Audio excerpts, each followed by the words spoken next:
Hebreus capítulo 10, do versículo 19 em diante, a palavra do Senhor nos diz o seguinte: portanto, irmãos, temos plena confiança para entrar no lugar santíssimo pelo sangue de Jesus, por um novo e vivo caminho que Ele nos abriu por meio do véu, isto é, do seu corpo. Temos, pois, um grande sacerdote sobre a casa de Deus.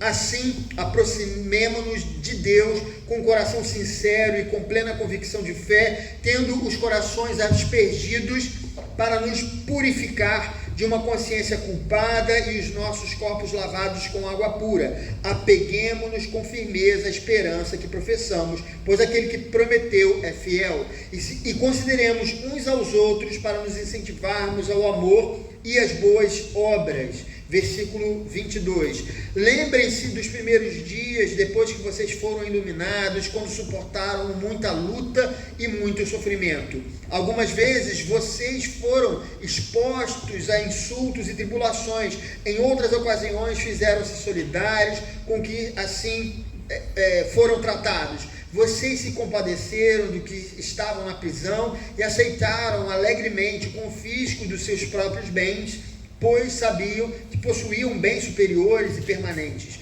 Por isso, não abram mão da convicção que vocês têm, ela será ricamente recompensada. Vocês precisam perseverar de modo que, quando tiverem feito a vontade de Deus, recebam o que Ele prometeu. Pois em breve, muito em breve, aquele que vem virá e não demorará, mas o meu justo viverá pela fé, e se retroceder, não me agradarei dele. Nós, porém, não somos dos que retrocedem e são destruídos, mas dos que creem e são salvos.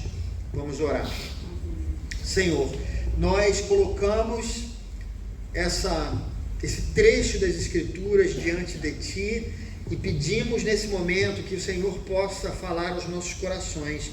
Nós precisamos ouvir a Tua voz, nós precisamos ser transformados, Senhor Deus. Nós sabemos, conforme diz aquela música, tudo que há dentro de mim necessita ser mudado, ó Senhor. Então muda, Senhor Deus, aquilo que precisa ser transformado. Nós temos essa expectativa e a certeza que o Teu Espírito Santo tem poder para isso.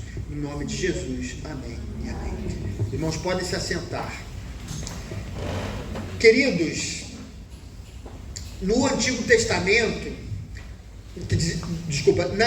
na Bíblia, nós temos 66 livros, 39 no Antigo Testamento, 27 no Novo Testamento. O maior livro da Bíblia é o livro de Salmos, que possui 150 capítulos. O menor livro da Bíblia é a segunda epístola de João, com 13 versículos. Ela tem aproximadamente 773.993 palavras, 3.566.480 letras, 1.189 capítulos e 31.102 versículos.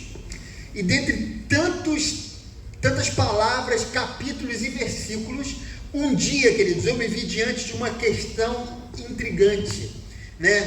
Porque o livro de Êxodo, no capítulo 20, versículo 25, ali havia um mandamento no qual Deus ordenava que se fossem construídos altares de pedras fora do arraial de Israel, para que cultos pudessem ser prestados ao Senhor, esse altar de pedras não poderia ser construído com pedras esculpidas.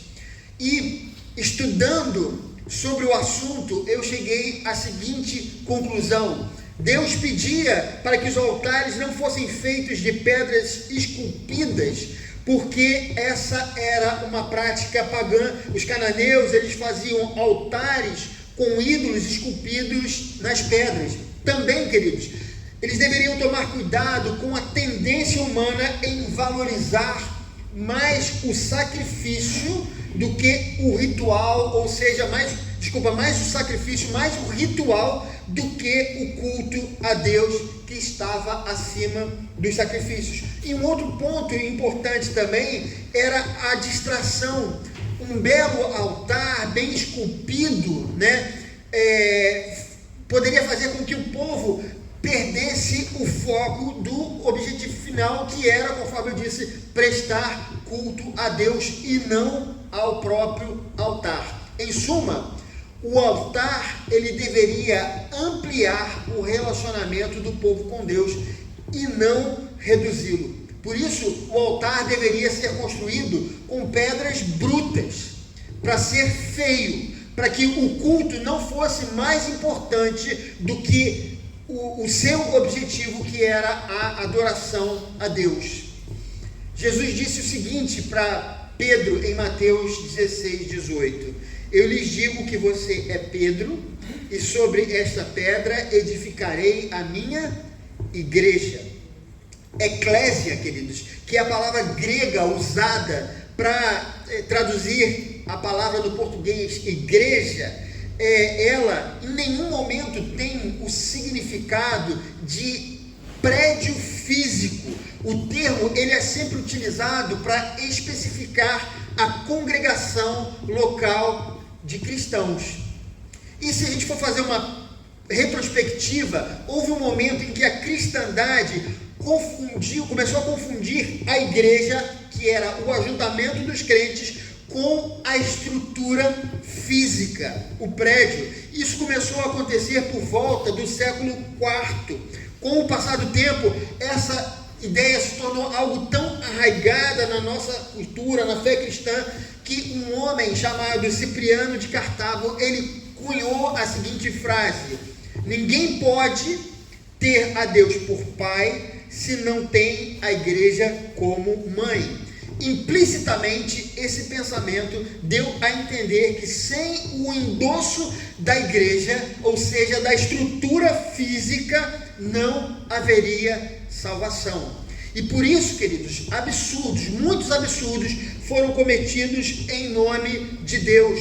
Houve um momento em que as pessoas eram, entre aspas, retiradas e colocadas do céu de acordo com a conveniência de um clero que era sabidamente corrompido. E nesse momento tão difícil, a eclésia, que era a reunião dos santos, não passava de uma instituição humana.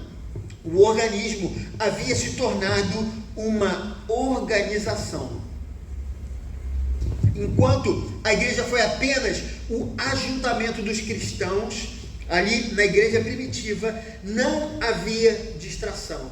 Cristo era o centro e todos buscavam servi-lo. Depois, a igreja passou a girar em torno da organização e a eclésia foi tomando o lugar que seria unicamente de Deus. As pessoas deixaram de ver Deus através da igreja e passaram a confundir Deus com a igreja. Éramos antes um altar de pedras brutas e nos tornamos um altar de pedras entalhadas. Em vez de ampliar o relacionamento com o Pai Celestial, a igreja reduziu o relacionamento dos cristãos com Ele. Mas, queridos, apesar desse grande equívoco, a verdadeira igreja de Jesus continuou subsistindo. Ela continuou viva, continuou como um organismo. E ela jamais dependeu da normatização feita por pessoas para que existisse. Não são, queridos, eventos, regras e estatutos que definem a igreja, mas o Espírito Santo de Deus que atua através dela. E é essa igreja, com I maiúsculo, que amplia o nosso relacionamento com Deus, que nós vamos falar nesse domingo. E retornando, queridos, ao nosso texto do sermão, esse texto que nós lemos agora, a carta aos Hebreus, ela foi escrita aos judeus convertidos, e isso nós temos acompanhado na nossa leitura bíblica devocional. Não se sabe muito sobre os destinatários, a não ser aquilo que está registrado na própria carta, mas de alguma forma, aqueles crentes, eles não queriam congregar na igreja. Talvez por serem estáveis em suas convicções, talvez eles se sentissem tentados a voltar atrás na sua conversão, talvez fosse a perseguição que começava a martirizar os discípulos. Alguns dos apóstolos já até haviam perdido a sua vida porque testemunhavam da ressurreição de Jesus Cristo. E então, verso 24 e 25, que o autor nos ensina algo que é fundamental na vida dos crentes naquela época e também nos dias de hoje. Ele diz: e consideremos uns aos outros para incentivar-nos ao amor e às boas obras. Não deixemos de reunir-nos como igreja segundo o costume de alguns, mas encorajemo-nos uns aos outros, ainda mais quando vocês veem que se aproxima o dia. Na verdade, bem mais do que importante, o autor da epístola nos diz que a igreja é essencial na vida dos crentes. Segundo o apóstolo, a igreja é um lugar de incentivo e de encorajamento mútuo. Esse texto, irmãos, nos ensina que é através da igreja, da verdadeira eclésia, que Deus irá ampliar o nosso relacionamento com Ele. E esse é o tema da nossa mensagem: igreja, o lugar de ampliação do nosso relacionamento com Deus. E vamos, queridos, ao primeiro ponto dessa mensagem que eu queria conversar com vocês. Se a igreja é o lugar onde ampliamos o nosso relacionamento com Deus, por que tantas pessoas resistem à comunhão dos irmãos? Talvez a primeira resposta para essa pergunta seja por falta de conhecimento. A Bíblia, ela nos ensina a importância da igreja em vários momentos e em vários aspectos. Através, por exemplo, dos relatos de Paulo, nós temos ciência de que a igreja é o lugar onde nós desenvolvemos o amor, o perdão e a graça. Ele várias vezes cita irmãos que o ajudaram nas adversidades. Ele cita igrejas abastadas que ajudaram outras em suas necessidades.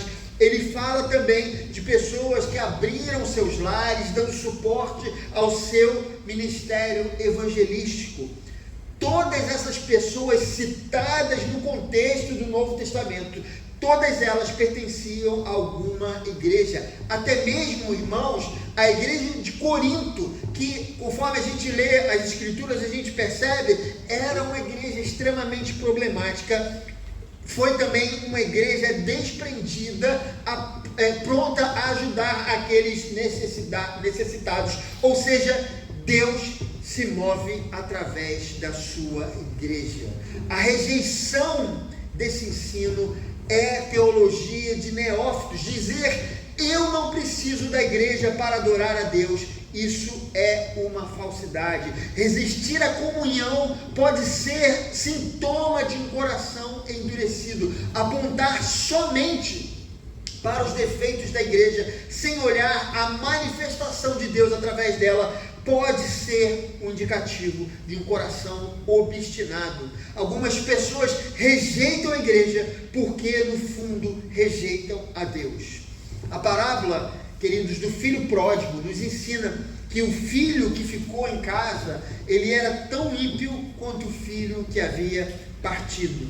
Ele, apesar de ter ficado em casa, ele não desejava uma relação de afeto com o seu pai. Ele não era diferente do seu irmão. Ele não havia saído, mas jamais demonstrou um amor genuíno pelo seu amável pai. Nesse sentido, muitos crentes continuam indo de igreja em igreja, mas continuam tão distantes de Deus quanto os ímpios. Não adianta estarmos filiados a uma comunidade se nosso coração está fechado para os nossos irmãos. E, queridos, isso é hipocrisia. Nós precisamos fugir desse tipo de sentimento. Há muitos que argumentam que a igreja é cheia de gente problemática e por isso eles resistem à comunhão. E, de certa forma, eu até concordo com isso, porque a gente sabe que a igreja é um lugar de pessoas doentes.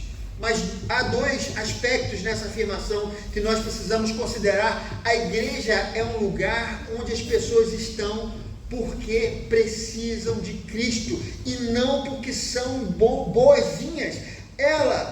É nela que teremos embates, é na igreja que vamos ver as falhas do nosso irmão, é nela que alguém em algum momento vai pisar na bola com você. Isso é certo, isso irá acontecer mais cedo ou mais tarde.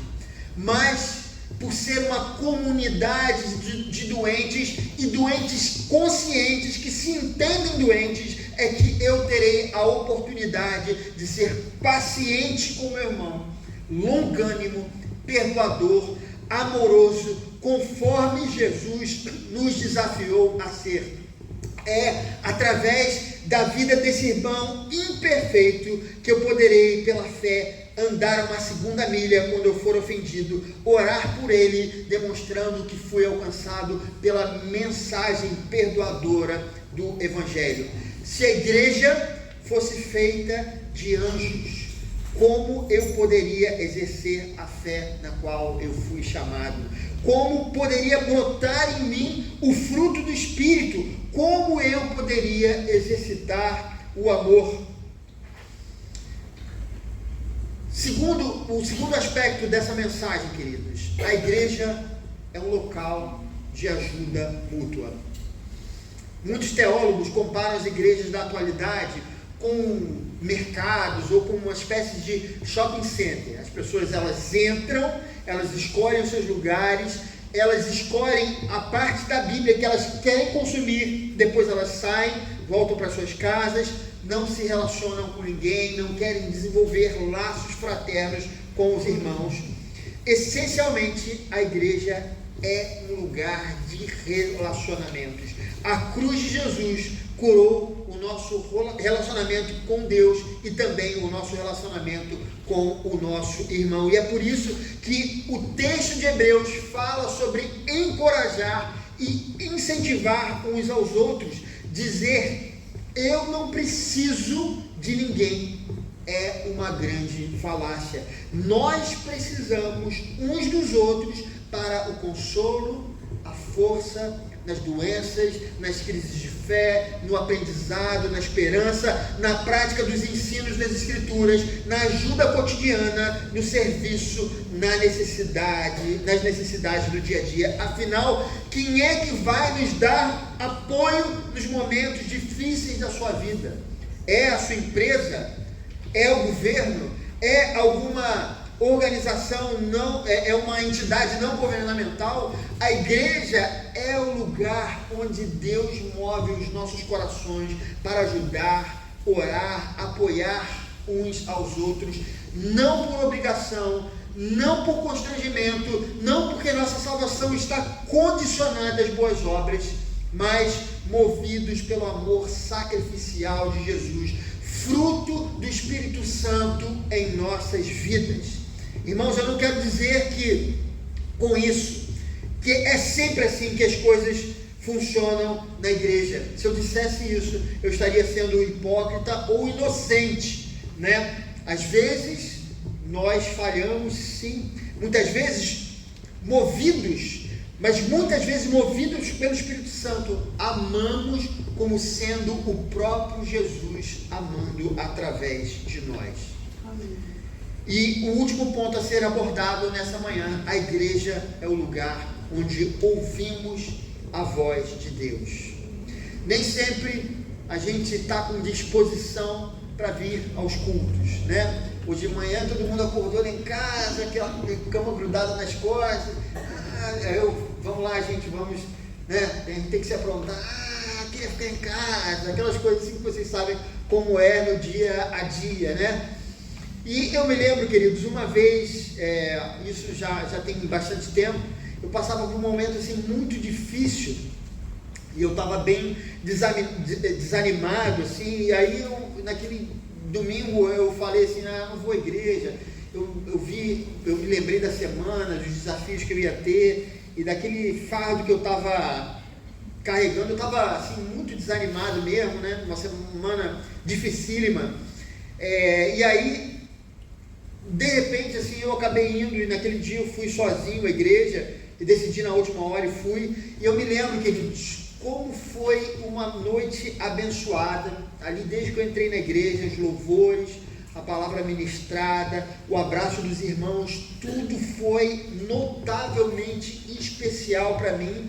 Eu tive a plena certeza que Deus estava falando comigo sobre o que significava o corpo de Cristo. E eu vou dizer aos irmãos, foi revigorante. Eu senti naquela noite um renovar do Espírito Santo. Queridos, não é que os problemas desapareceram da minha vida, mas o meu coração naquele dia, ele foi aquecido pelo Senhor, pelos irmãos, por tudo que aconteceu ali naquele lugar. As minhas baterias, elas foram como se tivessem sido recarregadas ali naquele momento, e eu tive força para enfrentar mais uma semana de dificuldade. Se eu tivesse ficado em casa, eu tenho certeza disso, hoje eu tenho certeza disso, por conta dessa experiência que eu tive, eu não teria ouvido a voz consoladora do Espírito Santo naquele dia. Certamente a minha semana cheia de lutas teria sido muito diferente, teria sido uma semana mais difícil. E eu preciso pontuar aqui algo nessa nossa fala. Deus, amados, Ele não fala com a gente só no culto. Eu não estou dizendo isso. Eu estaria conduzindo vocês para um lugar errado se eu estivesse falando isso. Ele pode falar em qualquer lugar com a gente, nos nossos corações. Quem somos nós para dizer onde Deus fala ou não fala? Mas aqui, na sua comunidade de fé, Deus tem falado fartamente com a sua igreja. Estamos todos juntos, reunidos num só Espírito, como diz o Evangelho de Mateus, capítulo 28, 18, 20. Porque onde estiverem 2 ou 3 reunidos em meu nome, ali eu estou no meio deles. Queridos, esse pastor que aqui está, ele tem orado por você, ele tem se preocupado com você, ele tem se dedicado no estudo das Escrituras, tem se aperfeiçoado para trazer uma palavra de Deus ao seu coração. Muitos irmãos têm orado pela igreja, têm orado pela sua vida. Não seja indiferente a isso, não trate isso como se não fosse nada, porque é algo especial. Deus tem dado uma ótima comunidade de fé para a sua vida, comprometida com Jesus e comprometida uns com os outros. Queridos, não será vendo o Domingão do Faustão que Deus vai falar ao seu coração. Nem existe mais esse programa, né, queridos? Eu estou desatualizado, eu sei. Entrou um Hulk fazendo um outro programa lá. Mas não será vendo o programa do Hulk que você será abençoado. Não será sendo uma novela, não será numa festa de aniversário ou num pagode que você possa ir. O lugar onde Deus que vai ser mais importante do que esse compromisso que a Igreja de Cristo tem aos domingos. Não marque eventos para o dia de domingo. Nós temos toda semana para fazer o que quisermos e apenas um dia para o nosso encontro dominical. Entenda, esse é um momento importante para você.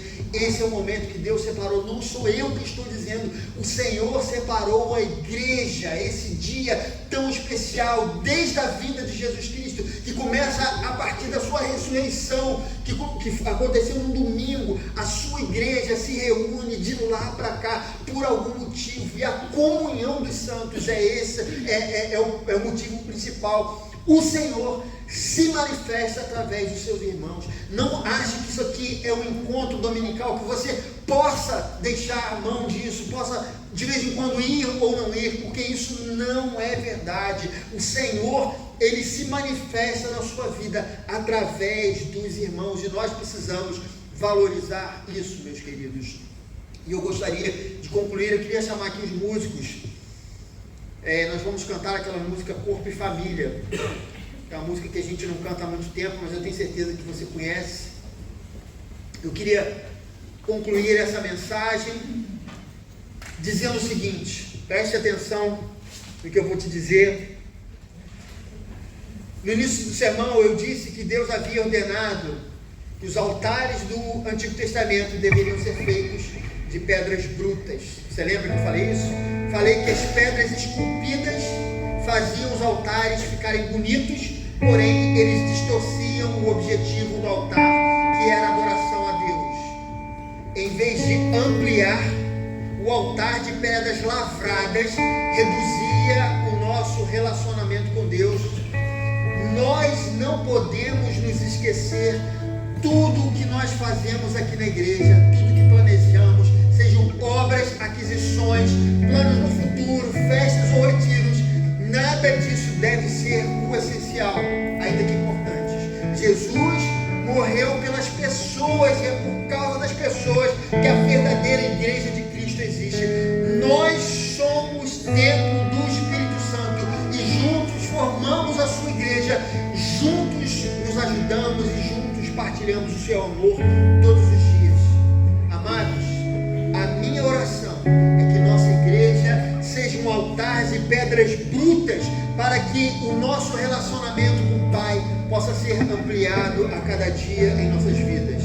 Minha oração é para que qualquer pessoa que chegue aqui nesse templo não veja paredes, obras, cadeiras, luzes ou estrutura, mas veja Jesus Cristo através da vida de cada irmão. Que sejamos todos um altar de pedras brutas diante do Senhor, para que toda honra, louvor e glória seja tão somente dele e de ninguém mais. Que seja assim, no nome de Jesus. Fique de pé nesse momento.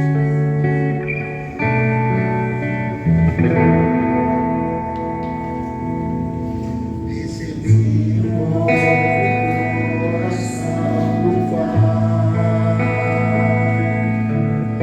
coração regenerado, coração transformado, coração que é inspirado por Jesus.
Das nossas limitações, das nossas dificuldades, nós sabemos que muitas vezes nós somos tentados, Senhor Deus, a olhar para as circunstâncias. Muitas vezes nós temos a tentação, Senhor, de desacreditar que Teu Espírito Santo se move entre nós, mas não permita que seja assim na nossa igreja, não permita que seja assim, Senhor, que a gente tenha um coração perdoador, porque eu sei que o meu irmão não é perfeito, mas eu também não sou perfeito. E assim como o Senhor me aceitou, eu quero aceitar o meu irmão. Que essa igreja seja um local de ajuda mútua, que seja um lugar de graça, que a gente possa experimentar Jesus Cristo na vida uns dos outros, que eu possa ser Jesus Cristo na vida do meu irmão, e que meu irmão também, ele seja Jesus Cristo na minha vida. Ajuda-nos a viver algo que para o mundo é uma utopia, mas nós cremos que se o Teu Espírito Santo estiver entre nós, nós vamos alcançar, Senhor Deus, esse patamar, porque onde estiverem 2 ou 3 reunidos em Seu nome, ali Tu estarás. E nós queremos representar o nome de Jesus Cristo na vida do nosso irmão. Nós queremos ser representantes aqui, cada um, Senhor Deus, na vida dessa igreja. Por favor, leva-nos a viver assim, conduza-nos, Senhor Deus, a viver assim, e que seja uma realidade a comunhão na nossa igreja. Perdoa-nos se nós temos falhado, Senhor Deus, e ajuda-nos a viver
nos levar na tua santa paz, que o Senhor possa abençoar a nossa semana, que o Senhor possa nos livrar de todo mal, Senhor Deus, livra-nos, Senhor Deus, da violência urbana, dos assaltos, das balas perdidas, transforma a nossa nação, porque feliz é a nação cujo Deus é o Senhor, e nós cremos que o Senhor pode mudar o nosso país, e cremos que o Senhor pode agir, Senhor Deus, de alguma maneira sobrenatural. Nós pedimos que o Senhor possa dar prosperidade às famílias, emocional, material e espiritual, que o Senhor possa guiar os nossos passos, para que saibamos educar os nossos filhos, para que amemos os nossos pais, os nossos avós, os nossos vizinhos, todos aqueles que estão aqui, que a luz do Senhor possa se irradiar, Senhor Deus, no meio daqueles que estão ao nosso lado. Que o Senhor abençoe os nossos trabalhos, que tudo que a gente possa tocar possa ser prosperado pelo Senhor. Nós oramos assim, no nome de Jesus. Amém e amém. Levante suas mãos agora, com suas palmas voltadas para cima.